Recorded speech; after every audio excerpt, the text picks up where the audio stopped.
আসসালামু আলাইকুম। আশা করি আপনারা সকলে ভালো আছেন। আলুর আপডেট বাজার তুলে ধরার জন্য নতুন একটা ভিডিওতে চলে আসলাম আপনাদের মাঝে। আলুর দাম কিন্তু বর্তমান স্থিতিশীল রয়েছে।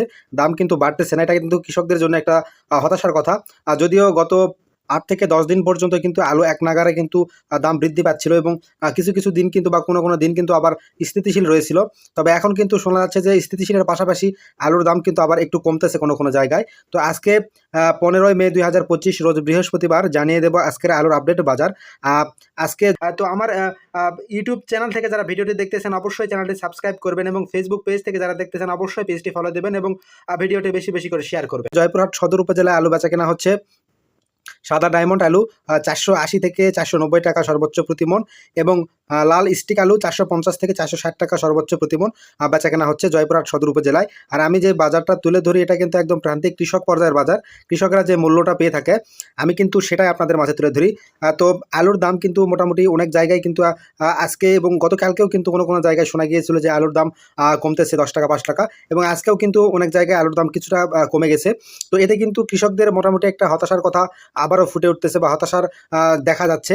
কারণ ঊর্ধ্বগতি বাজার কিন্তু আবার নিম্নগতির দিকে চলে যাচ্ছে। যদিও তেমন কোনোভাবে দাম কমে নাই, অর্থাৎ ১০ টাকা ৫ টাকা কমতেছে। তবে যদিও কমতেছে সেটা কিন্তু কৃষকদের জন্য একটা হতাশা এবং দুর্দশাপূর্ণ কথা।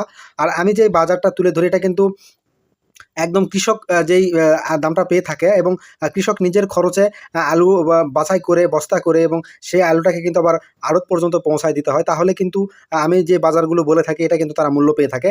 আর যদি শুধুমাত্র আলু বিক্রি করে কৃষক সকল খরচ যদি পাইকাররা বহন করে তাহলে কিন্তু ৩০ থেকে ৪০ টাকা কিন্তু প্রতি মনে কিন্তু দাম কম পাওয়া যায়।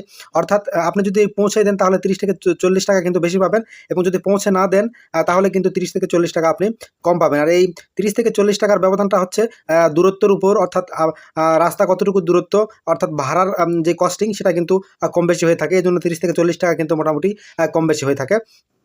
তো রাজশাহীতে কিন্তু গতকালকে আলুর দাম স্থিতিশীল ছিল, অর্থাৎ ১৫ থেকে ১৬ টাকা বা ১৬.৫ টাকা পর্যন্ত ছিল ডায়মন্ড আলু এবং স্টিক আলু ১৩.৫ থেকে ১৪ টাকা কিন্তু বেচাকেনা হয়েছিল এবং অন্যান্য এলাকায় রংপুর, দিনাজপুর এই সকল এলাকায় কিন্তু মোটামুটি ১ টাকা বা ১.৫ টাকা কিন্তু প্রতি মনে প্রতি কেজিতে কিন্তু কমে গেছে, যেটা কিন্তু বাজার কমার প্রভাব বর্তমানে দেখা যাচ্ছে। তবে আমাদের এলাকায় কিন্তু খুব একটা প্রভাব পড়েনি, অর্থাৎ ১০ টাকা ৫ টাকা কিন্তু বাজার কমে গেছে। তবে বাজার কম হওয়ার কারণে কিন্তু কৃষকরা একটু দুশ্চিন্তার মধ্যে রয়েছে, কারণ ঊর্ধ্বগতি বাজার নিম্নগতির দিকে চলে যাচ্ছে। তারা বুঝতে পারতেছে না যে আদতে সামনে আর বাজার বৃদ্ধি পাবে কিনা।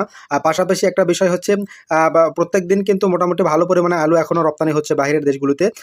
মোটামুটি কিন্তু নেপালে আজকে গতকালকেও কিন্তু আলু রপ্তানি হয়েছে। তো গতকালকের আগের দিনও কিন্তু আলু রপ্তানি হয়েছে মোটামুটি। তো প্রত্যেক দিন কিন্তু কম বেশি আলু বাংলাদেশ থেকে রপ্তানি হচ্ছে বিভিন্ন দেশে।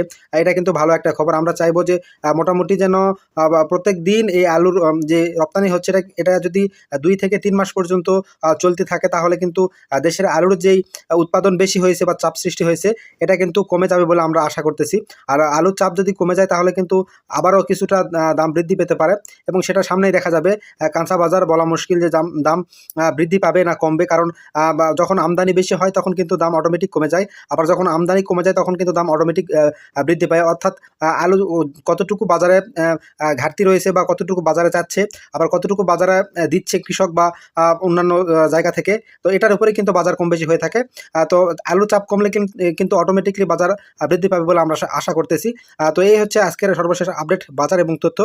আর আপনারা ফেসবুক পেজ থেকে দেখে থাকলে অবশ্যই পেজটি ফলো দেবেন এবং ইউটিউব থেকে দেখে থাকলে অবশ্যই চ্যানেলটি সাবস্ক্রাইব করবেন, পাশে থাকবেন। ধন্যবাদ সবাইকে। আসসালামু আলাইকুম।